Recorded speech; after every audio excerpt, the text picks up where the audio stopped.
అది త్రేతాయుగం. ఆ యుగంలో ఒకనాడు శివుడు, బ్రహ్మ, మహేంద్రాది దేవతలు సహా మహర్షులు వైకుంఠానికి చేరుకున్నారు. శ్రీమహావిష్ణువును దర్శించారు. దేవాధిదేవ, లంకాధిపతి రావణాసురుని హింసలు భరించలేకపోతున్నాం. యజ్ఞయాగాది క్రతువులు ఆగిపోయాయి. బ్రహ్మ ఇచ్చిన వరబలంతో రావణుడు రెచ్చిపోతున్నాడు. అతని ఆగడాలకు అంతులేకుండా పోతోంది అన్నారు. ఆందోళన చెందారు. బ్రహ్మ ఏమని వరమిచ్చాడు? అడిగాడు విష్ణువు. నరుల వల్ల, వానరుల వల్ల తప్ప రావణునికి మరెవరి వల్ల ప్రాణహాని లేదన్నాను. ఆ వరబలంతోనే అతను దేవతలను, మహర్షులను హింసిస్తున్నాడు. ధర్మాన్ని నాశనం చేస్తున్నాడు. అతన్ని మట్టుబెట్టి లోకానికి శాంతిని నువ్వే చేకూర్చాలి లక్ష్మీరమణ. నువ్వే దిక్కు అన్నాడు బ్రహ్మ. రావణుడు మహాశివ భక్తుడని విన్నాను అన్నాడు విష్ణువు. శివుణ్ణి నవ్వుతూ చూశాడు. భక్తుడు అయినంత మాత్రాన బరి తెగిస్తే ఎవరు భరిస్తారు బ్రహ్మనాభ? నీ ఇష్టం. నీకు నేను ఏ రకంగానూ అడ్డుకాను, అడ్డురాను అన్నాడు శివుడు. సరే, మీ అందరి అభీష్టం మేరకు నేను నరునిగా జన్మిస్తాను. శ్రీరాముడు పేరిట రావణ సంహారానికి ఉపక్రమిస్తాను. ఈ ఆదిశేషుడు, ఈ శంకుచక్రాలు నాకు సహోదరులవుతాయి. మా శ్రీమహాలక్ష్మి భూమిజుగా జన్మిస్తుంది. రావణవధకు కారణమవుతుంది అన్నాడు విష్ణువు. ధన్యులం దామోదర, ధన్యులం అన్నారంతా. నరునిగా నువ్వు జన్మిస్తే ఇంద్రాదిదేవతలంతా వారివారి అంశాప్రాభవాలతో వానరులుగా జన్మిస్తారు.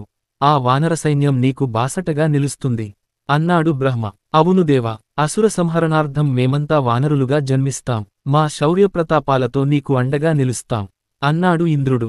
బాగానే ఉందిగాని, మహాశివ భక్తుడు, బ్రహ్మజ్ఞాని, మహాతపస్సంపన్నుడు రావణ బ్రహ్మను సంహరించాలంటే దైవాంశ సంభూతుడైన గొప్పవానరుడు ఇంకొకడు కావాలి. అతను మహాబల సంపన్నుడై ఉండాలి అన్నాడు విష్ణువు. శివుణ్ణి నవ్వుతూ చూశాడు. అర్థమైందన్నట్టుగా సన్నగా తలూపాడు శివుడు. నాకోసం జన్మించిన ఆ వానర ప్రముఖుడు నా అవతారనామం, రామనామం స్మరిస్తూ ఆశ్రిత భక్తరక్షకుడు అవుతాడు. రామబంటుగా నిలుస్తాడు అన్నాడు విష్ణువు. అతని మాట పూర్తికానేలేదు. వైకుంఠం అంతా రామనామం మారుమ్రోగింది. ఆ నామానికి పరవశులయ్యారంతా. కొన్నాళ్లు గడిచాయి. సుపర్వగిరిమీద కేసరి అని ఓ గొప్ప వానరుడు ఉండగా అతన్ని సేవిస్తూ 60,000 మంది వానరులు నివసించసాగారక్కడ. వారంతా కేసరిని తమ నాయకుడు అని ప్రకటించారు. శంఖము, శబలము అని 2 ఏనుగులు ఉండేవి. అవి ప్రభాసతీర్థంలోని మునులను బాధిస్తూ ఉండేవి. వాటిని మట్టుపెట్టాడు కేసరి. ఆ కారణంగా అతన్ని కేసరి అన్నారు. కేసరి అంటే సింహం అని అర్థం. బలవంతుడు, భాగ్యవంతుడు అయినా పెళ్లి చేసుకోలేదు కేసరి. బ్రహ్మచర్యం అవలంబించి గొప్ప తపస్సు చేశాడు. అనేక శక్తులు సాధించాడు. ఆ కాలంలోనే శంబసాధనుడు అని ఓ రాక్షసుడు ఉండేవాడు. అతను ఘోరతపస్సు చేసి బ్రహ్మను మెప్పించాడు. ముల్లోకాలను జయించేటట్టు వరాన్ని పొందాడు. ఆ వరగర్వంతో దేవతలను, మునులను హింసించసాగాడు. బ్రహ్మ చేసిన పనికి తలలు పట్టుకుని అతన్ని సమీపించారు దేవతలు. శంబసాధనుడు పెట్టే బాధలు భరించలేకపోతున్నామన్నారు. నువ్వే ఏదో దారి చూపించు అని వేడుకున్నారు. వెళ్ళి కేసరిని కలవండి, సమస్యకు పరిష్కారం లభిస్తుంది అని చెప్పాడు బ్రహ్మ.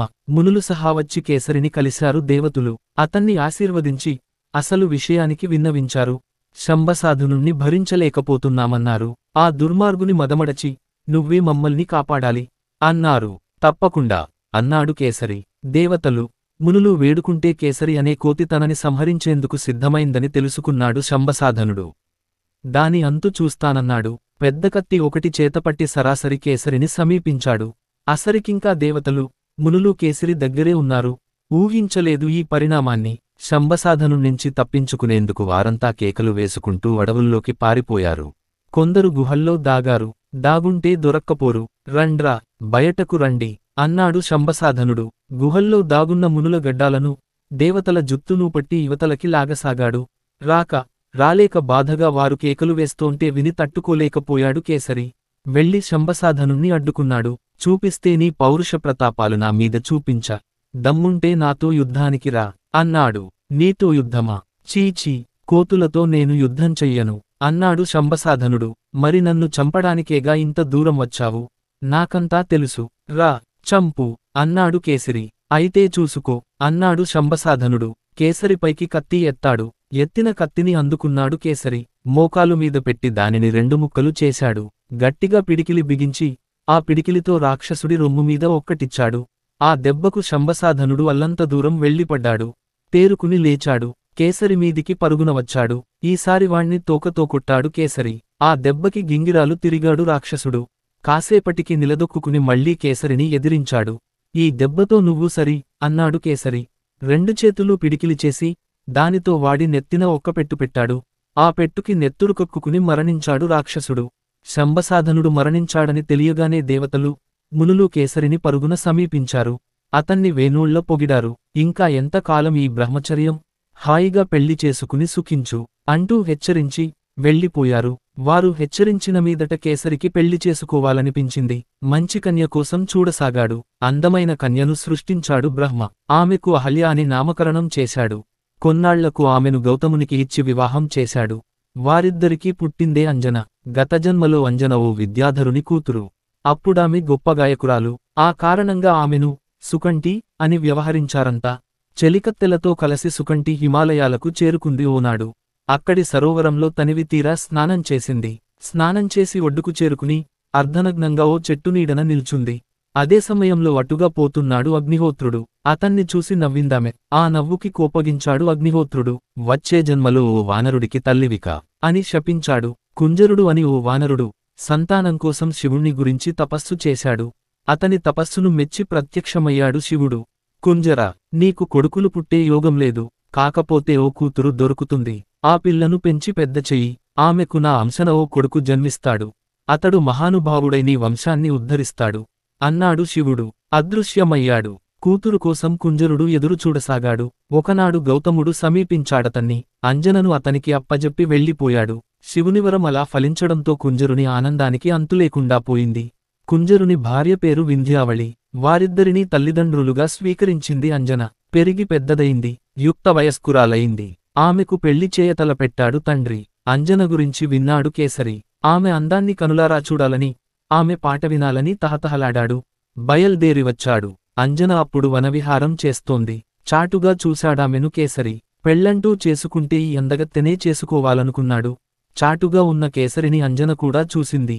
మనసులోనే మెచ్చుకున్నదతన్ని. ఇతగాడు నాకు భర్తయితే బాగుండనుకున్నది. సుపర్వగిరికి తిరిగి వచ్చాడు కేసరి. మంత్రులను, పెద్దలను సమావేశపరిచాడు. అంజన గురించి తెలియజేశాడు వారికి. పెళ్లంటూ చేసుకుంటే ఆమెనే పెళ్లి చేసుకోవాలని ఉంది అన్నాడు. ఆమెనే ఇచ్చి నీ పెళ్లి చేస్తాం, కాదో కూడదంటే కుంజరుని అంతు చూస్తాం అన్నారు పెద్దలు. వెళ్లి కుంజరుని కలిశారు. కేసరి కోరిక అతనికి తెలియజేశారు. అందుకు ఎంతగానో ఆనందించాడు కుంజరుడు. కేసరిలాంటివాడు అల్లుడవుతానంటే కాదంటానా అన్నాడు. కొద్ది రోజుల్లోనే కేసరికి, అంజనకి వివాహం చేశాడు. పెళ్లయి చాలా కాలమైనా అంజనకు సంతానం కలగలేదు. సంతానం కోసం ఆమె చేయని వ్రతం లేదు, నోచని నోము లేదు. ఆఖరికి సంతానం కోసం వాయుదేవుని గురించి తపస్సు చేసేందుకు సిద్ధమైందామె. భర్త అనుమతి కోరింది. కాదనలేదు కేసరి. పుంజకస్థలం అని ఓ ప్రదేశం చూపించి అక్కడ తపస్సు ప్రారంభించమన్నాడామెను. భర్త చెప్పినట్టుగానే ఆ స్థలంలోనే అంజన తపస్సు ప్రారంభించింది. వాయుదేవుణ్ణి ప్రార్థించసాగింది. అంజన ప్రార్థన ఫలించింది. వాయుదేవుడు ప్రత్యక్షమయ్యాడు. ఎన్నో రోజులుగా తాను మోస్తున్న శివుని తేజాన్ని ఒక పండు రూపంలో అంజనకు ప్రసాదించాడు. ఈ పండు స్వీకరించు, నీకు సంతానం కలుగుతుంది అన్నాడు. అదృశ్యమయ్యాడు. వాయుదేవుడు ఇచ్చిన పండును కళ్ళకద్దుకున్నది అంజన. తిన్నది. వాయుదేవుడు చెప్పినట్టుగానే గర్భవతి అయింది. అయితే రోజురోజుకీ గర్భం పెరగడం చూసి ఆందోళన చెందింది. చాలా కాలంగా తాను ఒంటరిగా ఉన్నదిక్కడ.